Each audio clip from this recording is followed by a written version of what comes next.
Hello everybody, welcome back to Law Hero. My name is Jen and I make videos about the law and some other stuff as well, and to help people get into the legal profession, stay good in the legal profession, mind themselves, and yeah, basically all knowledge I can impart as much as I can.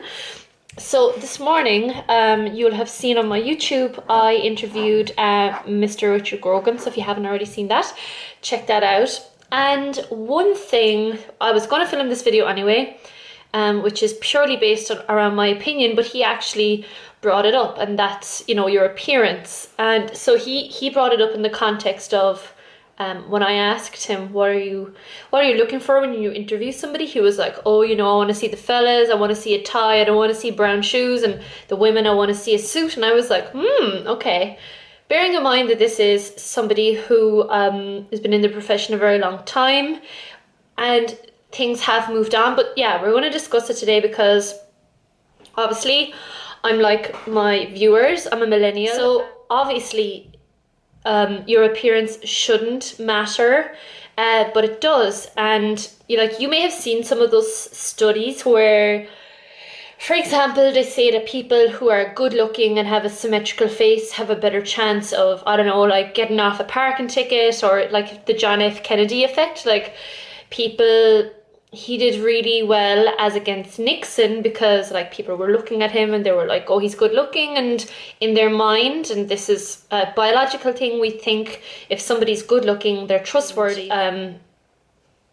Making the best of what you have is what this is all about. I'm not advocating getting plastic surgery. I think I just think that's the way society has gone. You know, you put in a load of filler, you get a nose job.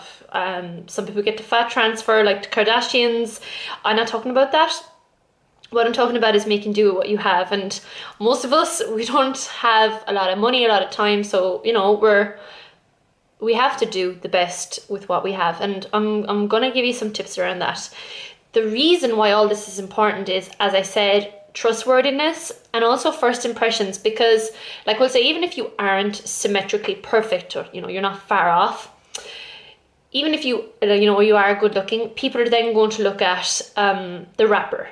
That's what I call it, on your meat suit. So you have your clothes, you have how you style your hair, you have, if you're a woman, makeup, and then there's other things as well, like I think Richard mentioned it, Save the Whales badge. So we'll just call those things accessories. So we're gonna go through them all, and the reason all of this stuff is important is because human beings are extremely intelligent. We make micro decisions. Like even you tuning into this video, you had a look, you were like, okay, look at Jen, bing bing bing bing bing bing bing bing bing, like you're like, okay, red lipstick, blonde hair, there's a thing there behind her, she's wearing it, like you've made a lot of assumptions before I even open my mouth, and then when I open my mouth you make even more assumptions, and that's human nature. Like we need to know what we're dealing with. So we're going to start from the very very start, and we're going to start with the number one thing, which you probably weren't expecting, but here we go. Skin. Now oh god, I have had the worst acne. Like, please, I have had an awful time since I was 13. Yeah, I've struggled with acne, and I was that person. I would look around in secondary school at other girls and I'd be like, why me? Why am I so ugly? And to me, I equated acne with being ugly. I don't know if any of you guys were like this growing up, but I was definitely like that. And I became so insecure. I couldn't talk to boys. I didn't want to, because I was like, they're just gonna look at my acne. And then of course when the traineeship comes around, and I noticed I wasn't the only one, everyone's acne flared up, and I was like, okay, this is just goes to prove that this thing is hormonal. I was experimenting a lot in my gaff with lots of different potions and lotions, but I have to admit, it wasn't until my sister became a pharmacist and she introduced me to benzoyl peroxide, and that changed the game for your girl. I have never been the same since I discovered Acne-Side. It is €15 for a tube. You lash it on at nighttime. Hair, yeah, so just with hair, all I've written down here is keep it simple, like, you know, neat. I don't think people really care about hair too much. I remember when I interviewed the Style Bob and somebody asked about pink hair. She kind of answered it in a way that she didn't think it was a good idea. And I guess the reason is it's not natural. And it comes down to the whole long eyelashes, long nails thing. It's like, it's unnatural.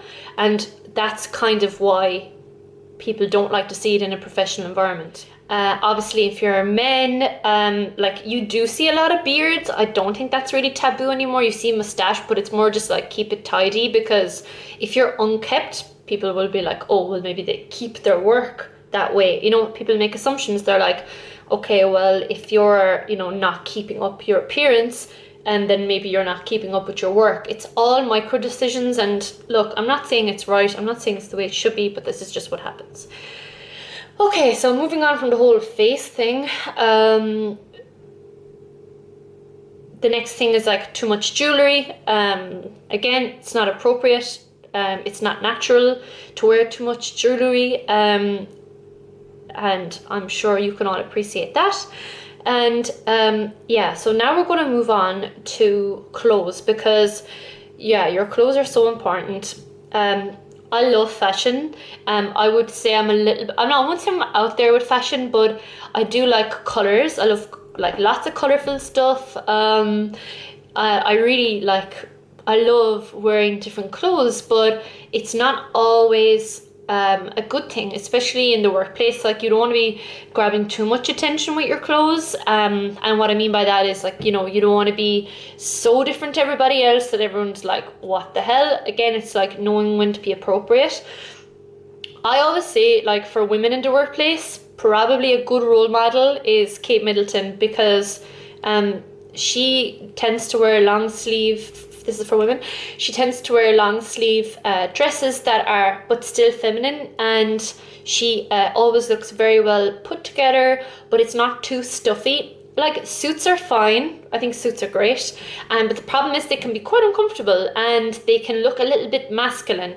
And what I mean by that is, you know, they are built, like, suits were always built for men, so I just, like, I'm not all like, oh, women should wear suits because we're in the workplace. Nah, I don't think like that. I think it's just like, oh, the cut. I know you can get cuts. Like, I've got blazers that are like quite feminine cut, but I think I have worn suits. Like, I remember I went through this phase in like 2014, 2015 when I first got my first internship. I was like, I'm a boss.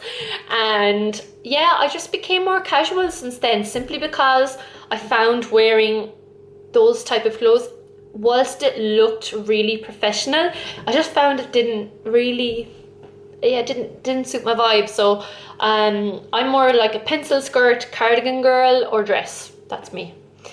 I will wear pantses, like I will wear like tailored pantses, but with heels, or like, yeah, I will wear flats too, but I prefer skirts and dresses. That's just me.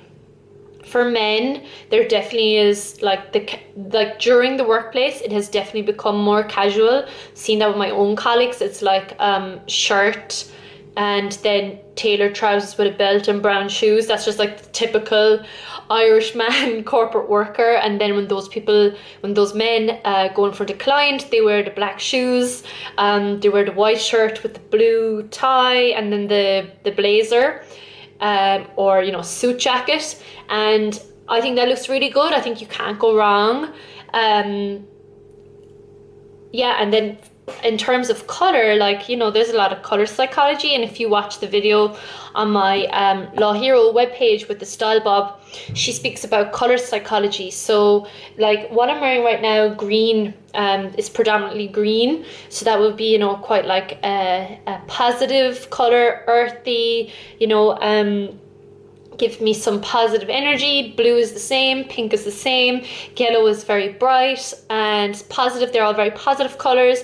Blacks and reds, they're more passionate, controlling. They give you a different type of energy, and you actually get color have different psychology and different effects on our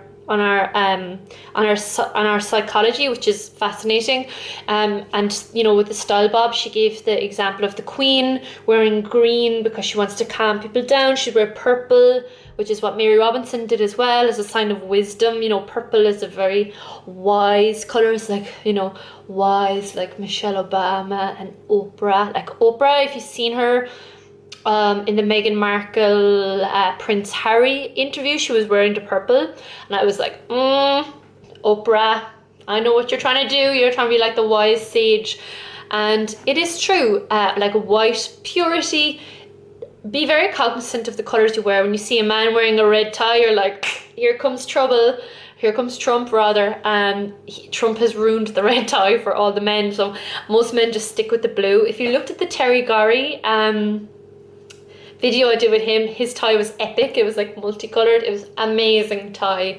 I do love a good tie in a man. I really hope with wokeism and all of this that we don't lose ties. I just think they're so fun. Like, I know they're probably not fun to wear, but I just love seeing a tie on a man. I think it looks fantastic. You just don't see enough of it, so maybe that's why it's a rarity. Heels in the workplace, when it comes to women, like, I have to say, because I'm a trail runner, if I wear heels, my calves are just like this the next day. So I've been trying to get out of wearing heels, simply from a biology perspective. It just doesn't suit my construction of my body. When I do wear heels, I pay for it. Try and make the heel not too high, but then sometimes you do want to wear your heels because you just want to feel a little bit, you know, taller and confidence in yourself. But yeah, all in all, I say look after yourself. Like, if you're eating well, if you're doing sport, your health and your vibrancy will, you know, shine through. You know, you can tell people who are dusty, people who are tired, people who are not looking after themselves, and those people, people don't warm to them because they want to leave them alone. They're like, oh, that person looks really run down, really tired, you know, with like bloodshot eyes, you know, they look kind of sick, they look kind of ill. And again, it comes back to human psychology. If we think that someone in the tribe looks weak, we like back away. We're like, okay, I'm just going to leave you alone, I'm not going to bother you. That person isn't a leader in our heads. I'm not saying that they're not a leader, but you have to understand that we're social creatures. Appearance is very, very important, and if you neglect it, unfortunately, you're going to do yourself a disservice. You might not get that job, you might not get that promotion. I'm not saying it's ideal. Things should, you know, we shouldn't be, like Martin Luther King said, we should be judged on the content of our character. But that's unfortunately not human nature. So yeah, until, I guess, robots are deciding what the story is, we kind of have to play ball. Don't hate the players, hate the game. So yeah, I hope I enlightened some of you. Probably knew everything I was saying already, but I thought it was important to bring it up because a few people have been asking me what do I wear to interview, and I'm like, I'll just do a video. Okay, everybody, thank you all so much. I appreciate all of you, and I really enjoy making these videos for the good of other people. I'm not saying I know what I'm talking about. I'm just going off my experience. So yeah, if you haven't done so already, please like and subscribe and follow me on Instagram. I'm very active on Instagram. And yeah, if you have any queries, info@lawhero.eu. Always very amenable to answering people's queries. And until then, have a lovely time, whatever you're doing today. And yeah, keep going with your legal career, your legal goals, your legal dreams, and look after yourself. See you next one.